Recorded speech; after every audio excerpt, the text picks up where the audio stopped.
This is undoubtedly part of the greatest and most grand conspiracy that has ever existed in human history, a conspiracy that was started by Satan and his demons in order to remove an awareness of the truth from all of humanity so that they might suffer the same fate of destruction that they themselves are about to experience.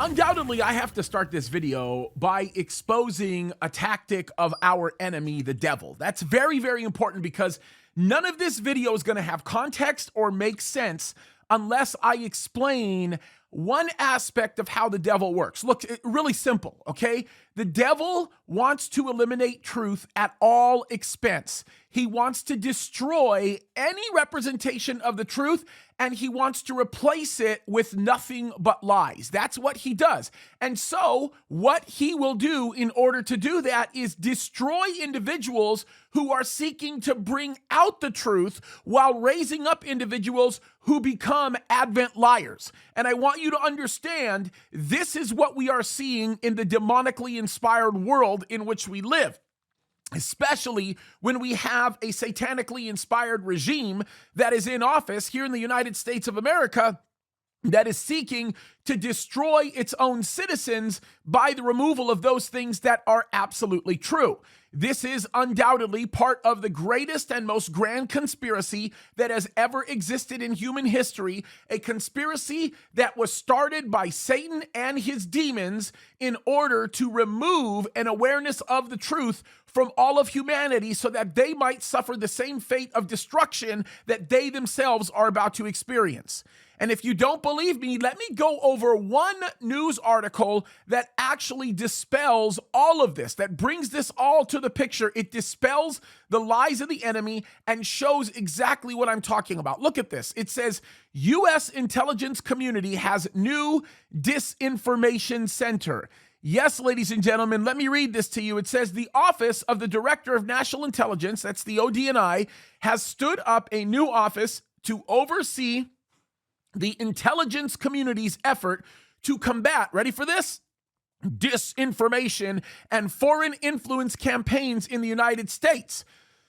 Folks, understand this. If this nation does not like the narrative, when I say nation, I'm talking about the wicked, evil, demonically inspired rulers in this regime that is actually trying to orchestrate things in this nation.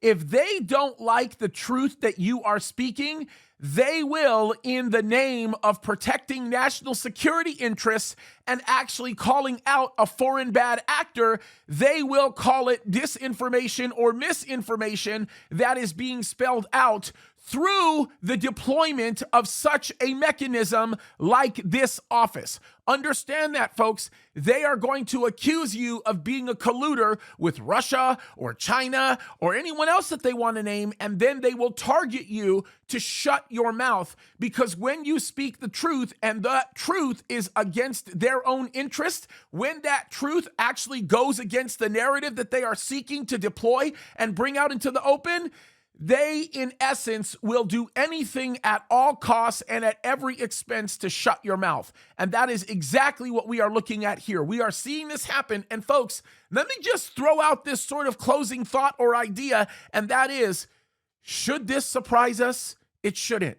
We're in the last days. The United States of America, I believe, will be inconsequential in Bible prophecy. So we are headed down a terrible road. It's always been my belief and prayer that the United States of America would experience one great outpouring of the Spirit of God. So many people would get saved that when the rapture happened, the US of A would become inconsequential by default of the fact that everything has been vacated in this country.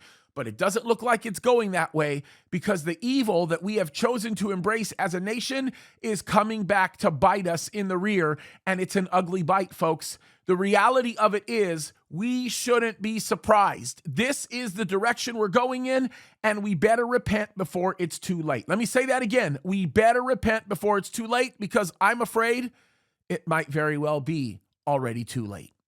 There it is. God bless you guys.